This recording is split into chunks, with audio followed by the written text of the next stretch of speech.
Okay, welcome friends. तो यहाँ पे जो मॉडल पेपर का सॉल्यूशन है उसी की सीरीज में हम मॉडल पेपर नंबर 7 का पार्ट 4 डिस्कस करेंगे। तो देखो यहाँ पे पहला क्वेश्चन देखते हैं। देखो यहाँ पे क्वेश्चन है रेड। देखो रेड स्टैंड फॉर, देखो रेड क्या होता है आपका, रेड का मतलब होता है कि यहाँ पे आपका अगर इसकी फुल फॉर्म की बात करें तो इसकी फुल फॉर्म होती है redundant array of independent disk. देखो रिडंडेंट एरे ऑफ इंडिपेंडेंट या इनएक्सपेंसिव, देखो इन एक्सपेंसिव, देखो इन एक्सपेंसिव भी होता है, इन एक्सपेंसिव डिस्क भी होता है। ठीक है, तो ध्यान रखना रिडंडेंट एरे ऑफ इंडिपेंडेंट या इन एक्सपेंसिव डिस्क क्या होती है, इसकी फुल फॉर्म होती है। देखो काम क्या आता है, जो आप देखो यहाँ पे आपके जो फॉल्ट टॉलरेंस, देखो फॉल्ट टॉलरेंस, ठीक है, और साथ में यहाँ पे फॉल्ट टॉलरेंस और साथ में यहाँ पे जो आपकी मल्टीपल डिस्क होती है, जो आपकी मल्टीपल डिस्क होती है, तो फॉल्ट टॉलरेंस और मल्टीपल डिस्क की परफॉर्मेंस, मल्टीपल डिस्क की परफॉर्मेंस से रिलेटेड यहाँ पे आपकी टास्क को परफॉर्म किया जाता है रेड के द्वारा। तो देखो रेड के डिफरेंट डिफरेंट लेवल होते हैं। जैसे क्या होते हैं, जैसे आपका रेड, देखो आपके रेड की अगर लेवल की बात करूँ तो रेड 0 हो गया, आपका क्या हो गया, आपका रेड 1 हो गया, ठीक है, आपका क्या हो गया, रेड 1-0 हो गया, ठीक है। तो ये क्या होते हैं, इसके अलावा रेड 2 होता है, 3 होता है, 4 होता है। तो देखो यहाँ पे रेड क्या करता है कि जब आपकी मल्टीपल डिस्क है, जैसे आपका डेटाबेस है, तो डेटाबेस में जो स्टोरेज, डेटा को स्टोर करने का जो आपका सिस्टम होता है वो आपका क्या होता है, रेड के द्वारा डिफाइन होता है। तो यहाँ पे क्या होता है, डिफरेंट डिफरेंट लेवल पे जो आपके रेड के अलग अलग जो आपके लेवल बने हुए, जैसे रेड 0, रेड 1, तो ये होता है डिफरेंट डिफरेंट लेवल आपके अलग अलग वे पे काम करते हैं। जैसे रेड 0 की बात करो तो स्ट्रिपिंग काम करता है, रेड 1 आपका मिररिंग काम करता है, ठीक है। तो यहाँ पे क्या होता है, जब मल्टीपल डिस्क होती है तो हम फॉल्ट टॉलरेंस से कैसे, मतलब फॉल्ट टॉलरेंस इसका मतलब है किसी भी फॉल्ट से हम कैसे बच सकते हैं कि भाई डिस्क क्रैश हो गई, डिस्क में क्या होगा, कोई डेटा आपका क्रैश हो गया, डिस्क पूरी क्रैश हो गई, तो उसमें आपको कैसे उससे बचना है और साथ में मल्टीपल डिस्क में डेटा को कैसे आपको अरेंज करना है, तो ये आपका रेड के द्वारा बताया जाता है। तो इसकी फुल फॉर्म होती है redundant array of independent disk. देखो नेक्स्ट होता है इन ग्रांट। देखो कह रहा है in SQL grant command is use to. देखो ग्रांट कमांड का यूज क्या होता है, choosing auditing for the specific SQL command. देखो कह रहा है कि आपके एसक्यूएल कमांड में आपके ऑडिटिंग चूज करते हैं, नहीं, रॉन्ग स्टेटमेंट है। Grant system privilege roles and object privilege to the user and role. ध्यान रखना कि जो आपकी ग्रांट कमांड होती है, देखो जो आपकी ग्रांट कमांड होती है वो आपकी प्रिविलेज देने का काम आती है। इसका मतलब है डेटाबेस में आपका कोई भी यूजर डायरेक्टली काम नहीं कर सकता, जब तक उसको परमिशन नहीं मिलेगी डेटाबेस पे काम करने के लिए तब तक वो काम नहीं कर सकता। और जो आपकी ग्रांट कमांड है उसके द्वारा डेटाबेस के यूजर को परमिशन दी जाती है। अब देखो समझो, देखो ग्रांट कमांड का स्टेटमेंट क्या होता है, देखो यहाँ पे ग्रांट, देखो समझो यहाँ पे अगर मैं ग्रांट कमांड के स्टेटमेंट की बात करूं तो देखो समझो यहाँ पे आपका जो स्टेटमेंट होता है ग्रांट, देखो यहाँ पे स्टेटमेंट यहाँ पे होता है आपका, देखो अगर स्टेटमेंट की बात करूं तो स्टेटमेंट होता है ग्रांट, देखो यहाँ पे लिख देता हूँ दोबारा से मैं स्टेटमेंट यहाँ पे, देखो ग्रांट कमांड का होता है ग्रांट, उसके बाद होती है प्रिविलेज की लिस्ट। देखो आपकी नेक्स्ट जो आती है वो आती है प्रिविलेज की लिस्ट आती है, ठीक है, प्रिविलेज लिस्ट, ठीक है, ऑन जो भी आपके टेबल, जिस टेबल देनी है, ऑन टेबल नेम, जो भी आपके टेबल या व्यू है जिस पे देना है उसका नेम, ठीक है। टू किसको देनी है, आपका जो यूजर होता है, आपका जो यूजर होता है, आपकी जो रोल होती है या फिर पब्लिक होती है, ठीक है। तो ग्रांट कमांड क्या काम आती है कि आपके देखो प्रिविलेज मतलब परमिशन देने का काम आती है। अब प्रिविलेज कैसे हो सकती है, जैसे हमने सेलेक्ट की परमिशन दे दी, हमने सेलेक्ट की परमिशन दे दी, हमने एग्जीक्यूट की परमिशन दे दी, या फिर हमने ऑल की परमिशन दे दी। तो यहाँ पे क्या होता है कि डेटाबेस के अंदर जो आपके यूजर्स होते हैं, यूजर्स को डेटाबेस पे काम करने के लिए जो परमिशन दी जाती है वो आपकी ग्रांट कमांड से दी जाती है। तो राइट आंसर क्या होगा, grant system privilege role and object privilege to user and role. अच्छा नेक्स्ट देखो, the layer decide the location of synchronisation. देखो जो आपकी लेयर है जो सिंक्रोनाइजेशन डिसाइड करती है वो आपकी कौन सी लेयर होती है, बताओ भाई कौन सी लेयर होती है। तो देखो ध्यान रखना जो आपकी सेशन लेयर होती है, जो आपकी सेशन लेयर होती है, जो आपकी सेशन लेयर होती है उसके द्वारा आपका सिंक्रोनाइजेशन डिसाइड किया जाता है। क्यों, क्योंकि जो सेशन लेयर है वो आपके end to end session establish करती है। तो इसका मतलब है कि आपके यहाँ पे जो भी, जैसे अगर मैं क्लाइंट सर्वर की बात करूँ तो क्लाइंट सर्वर के बीच में जो आपका सेशन एस्टेब्लिश होता है, जैसे आपने देखा होगा कि इंटरनेट बैंकिंग लॉगिन करते हो तो अगर आपने कोई भी एक्टिविटी 10 मिनट तक परफॉर्म नहीं की तो ऑटोमेटिक लॉग आउट हो जाता है। इसका मतलब है कि प्रॉपर सेशन मेंटेन है, तो वो सेशन में अगर एक्टिविटी परफॉर्म नहीं हो तो ऑटोमेटिक जो लॉग आउट होता है तो वो सारा किसके द्वारा होता है, वो सेशन लेयर के द्वारा होता है, ठीक है। अच्छा देखो यहां पे देखो ध्यान दो, if the address of the operand is embedded in the instruction code itself. देखो ये कह रहे हैं कि जो आपका एड्रेस है, ऑपरेंट का जो एड्रेस है वो इंस्ट्रक्शन के अंदर ही है। जैसे अब मैं अगर बात करूं तो यहाँ पे सपोज करो मैं कह रहा हूं जैसे लोड, जैसे मैं कह रहा हूँ लोड R1, या फिर मैं यहाँ पे कह रहा हूँ सम R1 R2, इसका मतलब है कि यहाँ पे आपका जो एड्रेस है, देखो ऑपरेंड का जो एड्रेस है वो आपके इंस्ट्रक्शन के अंदर ही है, देन ऐसा एड्रेस क्या कहलाता है, देन ऐसा एड्रेस क्या कहलाता है, तो ऐसा एड्रेस क्या कहता है आपका डायरेक्ट मोड, क्या कहता है डायरेक्ट मोड। मतलब आपने क्या किया, आपका डायरेक्टली क्या, देखो यहाँ पे अगर मैं बात करूँ तो यहाँ पे आपका क्या हो, देखो यहाँ पे जैसे अगर मैं बात करूँ यहाँ पे, जैसे मैंने क्या कर दिया लोड को, जैसे मैंने सपोज को लोड को कोई रजिस्टर को लोड कर दिया, उसके बाद मैं क्या कर रहा हूँ, देखो सम कर रहा हूँ, जैसे सम कर रहा हूँ R1 और 100, तो यहाँ पे क्या है कि डायरेक्टली, देखो मैंने डायरेक्टली यहाँ पे क्या कर दिया, जो आपका ऑपरेंट है उसी के अंदर मैंने क्या कर दिया कि आपके यहाँ पे कोड को, देखो जो इंस्ट्रक्शन है उसके अंदर मैंने ऑपरेंट को इंक्लूड कर दिया, तो आप क्या कहलाएगा, डायरेक्ट मोड कहलाएगा। ओके, देखो the addressing mode use in the machine instruction, देखो यहाँ पे मशीन इंस्ट्रक्शन में आपका एड्रेसिंग मोड का यूज किया गया, देखो ऐड, यहाँ पे यूज किया गया ऐड एक्स वाई, अच्छा वहाँ पे सम, देखो सम नहीं होता वहाँ पे ऐड होता है, वो गलती सम लिखा गया ऐड होता है, तो ये भी आप ध्यान रखना, वहाँ पे सम नहीं होता ऐड होता है, ठीक है, ये भी क्या आपका ऐड है, ठीक है ना। तो इसको भी देखो, ये सेम आपसे सेम ही क्वेश्चन पूछ लिया गया दोबारा से, तो यहाँ पे भी आप यहाँ पे भी कर लीजिए ऐड एक्स और वाई, तो ये आपका क्या है, ये आपका डायरेक्ट एड्रेस है, ठीक है। अब देखो यहाँ पे आपसे ये कह रहे हैं कि addressing mode use in the machine instruction add X Y, तो ये क्या है, ये डायरेक्ट एड्रेस है, ये क्या है आपका डायरेक्ट एड्रेस है, क्यों, क्योंकि आपका जो ऑपरेंट है उसी के अंदर डायरेक्टली क्या है एड्रेस को, आपका जो ऑपरेंट है उसी के अंदर आपके एड्रेस को गिवन किया, ठीक है। देखो नेक्स्ट, देखो which of the following is not a method use for data transfer between the peripheral, यहाँ पे प्रीफरल एंड द मेमोरी, देखो जो आपकी प्रीफरल डिवाइस होती है और जो मेमोरी होती है उसमें उनके बीच में डेटा ट्रांसफर करने की कौन सी मैकेनिज्म नहीं है, प्रोग्राम आईओ, देखो प्रोग्राम आईओ तो आपका होता है, ठीक है। अच्छा इंटरप्ट इनिटेशन आईओ, इंटरप्ट आईओ भी आपका होता है।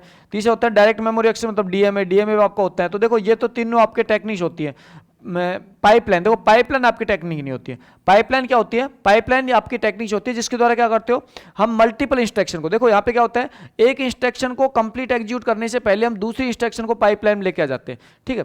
तो हमने क्या किया, जैसे सपोज करो भाई एक इंस्ट्रक्शन क्या गई, इंस्ट्रक्शन फैच, उसके बाद क्या होगा इंस्ट्रक्शन डिकोड, तभी हम दूसरी इंस्ट्रक्शन को लेके आ जाते हैं। अब ये इंस्ट्रक्शन फैच डिकोड फिर एग्जीक्यूट पे जाएगी यहाँ पे, तभी भी क्या करेगा इसका, जैसे ये आपकी जो इंस्ट्रक्शन है, जो आपकी सेकंड इंस्ट्रक्शन है जिसको हमने फैच किया था, इसको हमने क्या कर देंगे, डिकोड पे लेके चले जाएंगे, इसको तीसरी इंस्ट्रक्शन को फैच कर लें। तो देखो यहाँ पे क्या है कि आपकी मल्टीपल इंस्ट्रक्शन, देखो आपकी मल्टीपल इंस्ट्रक्शन क्या करते हैं हम पाइपलाइन में रखते हैं, ठीक है। तो एक इंस्ट्रक्शन को एग्जीक्यूट करने के दौरान हम अगली जो इंस्ट्रक्शन है उसको हम पाइपलाइन में लेके आ जाते हैं, जो आपकी पाइपलाइन टेक्निक्स होती है, ठीक है। तो परफॉर्मेंस को क्या करती है, इंक्रीज करती है। ओके, अच्छा अब यहाँ पे पूछा था आपके कौन सी आपके जो डेटा ट्रांसफर की टेक्निक्स नहीं है, तो आपकी कौन सी नहीं है, पाइपलाइन नहीं है। देखो मोंगोडीबी, जो आपकी मोंगोडीबी जो क्यूरी होती है यार बेस्ड ऑन द रिटर्न, देखो मोंगोडीबी की जो आपकी डेटाबेस की जो क्यूरी होती है वो किस पर बेस्ड होती है। तो अगर मोंगोडीबी की बात करूं तो मोंगोडीबी किसको यूज करता है, आपका जेसन ऑब्जेक्ट को यूज करता है। जेसन ऑब्जेक्ट क्या होता है, जावा स्क्रिप्ट, देखो क्या होता है जावा स्क्रिप्ट नोटेशन, देखो जावा स्क्रिप्ट नोटेशन होता है, ठीक है। तो इसको किसको यूज करता है, आपके जावा स्क्रिप्ट नोटेशन, मतलब जावा स्क्रिप्ट को यूज करता है ना, तो आपको ध्यान रखना है। तो मोंगोडीबी है वो क्यूरी किसको यूज करती है, जावा स्क्रिप्ट को ना। देखो यहाँ पे कह रहा है preorder is also known as, भाई प्री ऑर्डर होता है उसको आल्सो नोन क्या कहते हैं, तो देखो ध्यान, उसको क्या कहते हैं, डेप्थ फर्स्ट सर्च कहते हैं। जो प्री ऑर्डर होता है उसका क्या कहते हैं, डेप्थ फर्स्ट सर्च। इसका मतलब होता है कि यहाँ पे सबसे पहले रूट को एग्जीक्यूट करते हैं, फिर किसको, लेफ्ट को, फिर किसको, राइट को, और यही कंसेप्ट आपका किस में होता है, डेप्थ फर्स्ट सर्च में होता है, ठीक है। तो यहाँ पे क्या होता है, डेप्थ फर्स्ट सर्च। देखो the number of the edge in the completed graph of n vertex, देखो आपका जो कंप्लीटेड ग्राफ होता है जिसका मतलब है जैसे सपोज करो कंप्लीटेड ग्राफ है, ठीक है, इसका मतलब है सभी से कनेक्टेड मिलेगा, ठीक है, सभी से कनेक्टेड मिलेगा। तो ये आपका क्या कंप्लीटेड ग्राफ है। तो ये कह रहा है नंबर ऑफ द एज कितनी होंगी कंप्लीटेड ग्राफ में, जब एन वर्टेक्स है तो कितनी होंगी भाई, n इंटू एन माइनस 1/2, तो आपकी क्या होंगी n इंटू एन माइनस 1/2। तो देखो सपोज करो यहाँ पे आपके कह रहे हैं कि यहाँ पे आपके कंप्लीट ग्राफ है जिसमें n वर्टेक्स, इसका मतलब 4 वर्टेक्स लेके बात कर रहा हूँ। तो यहाँ पे 1 2 3 और 4, देखो 1 वर्टेक्स 2 वर्टेक्स आपका 3 और 4। अच्छा एज की बात करो कितनी होगी, देखो एज की बात करो, यहाँ पे एज की बात करो, देखो 1 2 3 4 5th और 6। अब देखो इसको फॉर्मूलास निकालो, देखो 4 माइनस 1 कितना हो जाएगा 3 और डिवाइड बाई क्या हो जाएगा 2। अब देखो 4 को मल्टीप्लाई 3 किया 12 डिवाइड बाई 2 कितना हो गया 6, कितना हो गया 6। तो यहाँ पे एज कितनी आपकी 6 है। तो आपकी कंप्लीटेड ग्राफ में आपकी टोटल नंबर ऑफ जो आपकी एज होती है वो कितनी होती है आपकी n इंटू एन माइनस 1/2 होती है। ओके, अच्छा नेक्स्ट क्वेश्चन देखो यहाँ पे, देखो नेक्स्ट क्वेश्चन कह रहा है एट ए हिल स्टेशन, देखो समझो इसको, ये कह रहा है at a hill station the parking lot is one along driveway snaking up a hillside. ठीक है, देखो ये कह रहा है कि हिल स्टेशन जो पार्किंग है वो क्या है सॉरी, ये क्या है कि आपका हिल स्टेशन जो पार्किंग है, तो कह रहे हैं कि आपका जो हिल स्टेशन जो मेन जो पार्किंग है, तो वहां पे आपकी जो गाड़ियां जो खड़ी होती हैं वो क्या एक के पीछे एक खड़ी होती है, मतलब एक के पीछे एक पार्क की हुई है। अच्छा, car driver in the park right behind the car in the front of them. इसका मतलब है कि यहाँ पे आपकी जो पार्किंग हो रही है, देखो पार्किंग कैसे हो रही है, एक आपकी पार्किंग हो रही है, उसके बाद आपकी दूसरी पार्किंग हो रही है। ठीक है, अच्छा वन ऑफ द अनदर।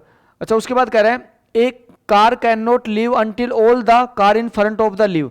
ये कह रहे हैं कि आपकी एक कार लीव नहीं हो सकती जब तक कि फ्रंट की सभी कार लीव नहीं हो जाती। अच्छा, the parking lot is more like, अच्छा ये पार्किंग आपकी किस टाइप की होगी।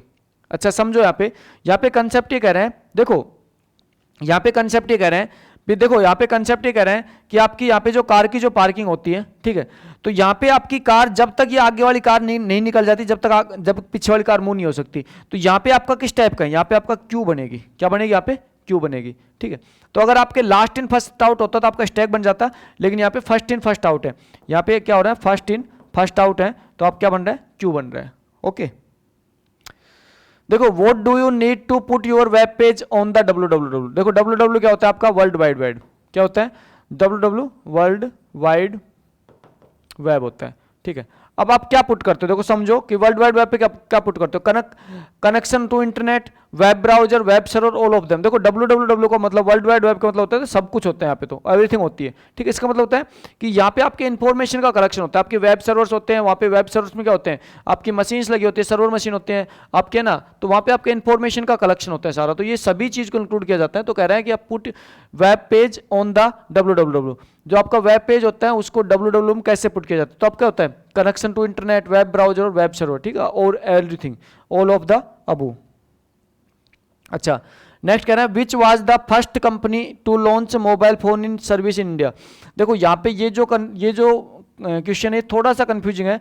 यहाँ पे आपका एक एसर सेल फोन, देखो एसर जो सेलुलर था, सेलुलर जो कंपनी थी, उसने आपके इंडिया में सबसे पहले जीएसएम सर्विस को लॉन्च किया था। अगर मैं जीएसएम सर्विस की बात करूं तो सबसे पहले इसने लॉन्च किया था। थोड़ा सा इसमें कंफ्यूजन है क्वेश्चन में, तो इसको स्टार मार्क रखना। एसर सेलुलर ने इसका जीएसएम लॉन्च किया था, इतना मुझे पता था 1995 में। देखो 1995 में आपके एसर सेलुलर ने जीएसएम को लॉन्च किया था। तो अगर जीएसएम बेस्ड की बात करें तो आपका एसर सेलुलर फोन हो जाएगा, जिसको आपके 1995 में सबसे पहले जीएसएम सर्विस को लॉन्च किया था। देखो व्हाट इज ब्लॉग, तो ब्लॉग क्या होते हैं, देखो समझ, यहाँ पे ब्लॉग के बारे में पूछा, व्हाट इज ब्लॉग, ब्लॉग क्या होता है, ऑनलाइन म्यूजिक नहीं, देखो इंटरनेट नहीं, इंटरनेट भी नहीं होता है। A person or a corporate website in the form of the online journal, बिल्कुल सही बात है। एक किसी पर्सन की या कॉर्पोरेट की एक वेबसाइट होती है जिसमें क्या होता है, ऑनलाइन जर्नल। जैसे आप देखो ब्लॉग लिखते हैं ना, जैसे खुद के बारे में कुछ इंफॉर्मेशन को डिटेल से बताना, तो क्या होता है आपका ब्लॉग होता है। तो कोई कंपनी कोई जो ऑर्गेनाइजेशन होती है, कंपनी होती है, वो अपनी डिटेल बता सकती है, आप खुद पर्सन इंडिविजुअल पर्सन में अपना ब्लॉग बनाता है। ठीक है, तो यहाँ पे क्या होता है, सी इज द राइट आंसर। देखो नेक्स्ट आ रहा है which one of the following is not A internet service provider. ये कह रहे हैं इनमें से कौन सा इंटरनेट सर्विस प्रोवाइडर नहीं है। अब देखो एमटीएनएल तो होता है, बीएसएनएल भी होता है आपका। अच्छा, वो कह रहा है इरनेट। अच्छा देखो जो इरनेट है, देखो समझो यहाँ पे इरनेट है, ये आपकी एक रिसर्च ऑर्गेनाइजेशन है। ये आपकी क्या है, एक रिसर्च ऑर्गेनाइजेशन है जो क्या करती है, एजुकेशन, जो क्या करती है आपके एजुकेशन के लिए, आपके नेटवर्क एजुकेशन के लिए जो आपका नेटवर्क का जो रिसर्च होता है उसकी संस्था है ये। तो ये आपका आईएसपी नहीं है। ठीक है, ये आपका आईएसपी नहीं है, तो सी इसका राइट आंसर हो जाएगा ना, ये आपका आईएसपी नहीं है।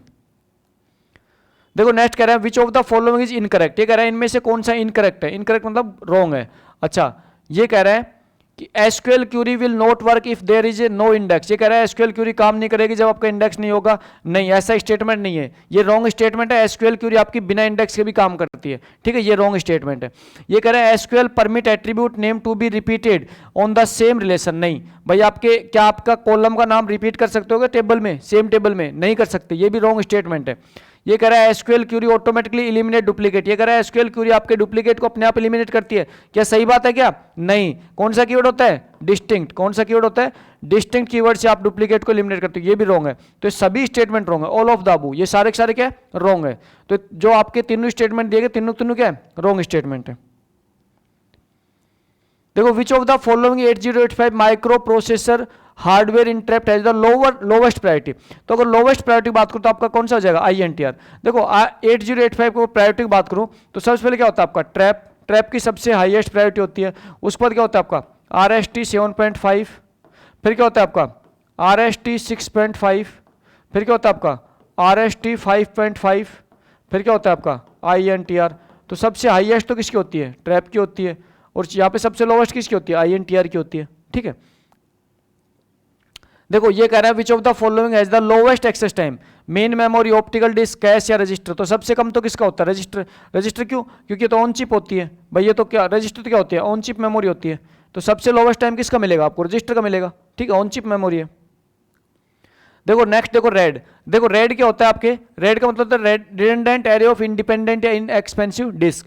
अच्छा क्या होता है ये, fault tolerance and performance in multiple disk, used for generating speed of data access, resource sharing tool, the rotating disk for access. तो देखो ध्यान रखना, आपका जो रेड होता है वो फॉल्ट टॉलरेंस और आपके परफॉर्मेंस इन मल्टीपल डिस्क के लिए यूज किया जाता है। तो जनरली क्या होता है, डेटाबेस में जब डेटा को स्टोर करते हैं तो वहाँ पे डेटा को स्टोर करने की जो टेक्निक्स होती हैं उसी के अंदर यहाँ पे आपकी टेक्निक्स यूज किया जाता है रेड का। ठीक है, तो रेड यहाँ पे क्या होता है, यहाँ पे आपके redundant array of independent disk होता है जो आपके करता है फॉल्ट टॉलरेंस को और आपके मल्टीपल डिस्क की परफॉर्मेंस को मॉनिटरिंग करने काम आता है।